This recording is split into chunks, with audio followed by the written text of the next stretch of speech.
আসসালামু আলাইকুম। আজকে আমি তো রান্না করব মাছের ডিম দিয়ে বেগুন ভাজা। মাছের ডিম দিয়ে বেগুন ভাজা অনেক সুন্দর হয় দেখতে, খেতে হয় অনেক মজা। আমি এখন রান্নার প্রণালীটা আপনাদেরকে দেখিয়ে দিচ্ছি। নিয়ে নিলাম বেগুন, মাছের ডিম, দিয়ে দিলাম লবণ পরিমাণ মতো দিতে হবে, যার যার স্বাদ মতো। আমি লবণ দিয়ে দিলাম। একে একে সব মশলা দিতে হবে এখানে। তারপর এখন দিয়ে দিচ্ছি কিছু পরিমাণ জিরার গুঁড়া দিয়ে দিলাম। তারপর এখন দিয়ে দিব কিছু পরিমাণ, আপনারা আপনাদের স্বাদ মতো দিতে পারেন। আমি এখন দিয়ে দিচ্ছি সামান্য পরিমাণ মরিচের গুঁড়া দিয়ে দিলাম। তারপর এখন দিয়ে দিব হলুদের গুঁড়া।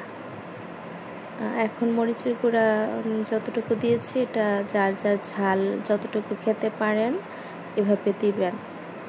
তারপর দিয়ে দিব ধনিয়ার গুঁড়া দিয়ে দিলাম।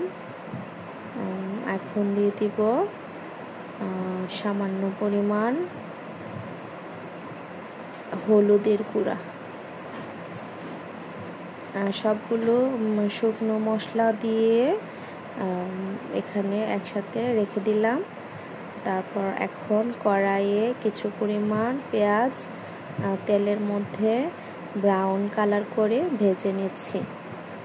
ভেজে নেওয়া হয়ে গেলে সবগুলো উপকরণ এখানে আমরা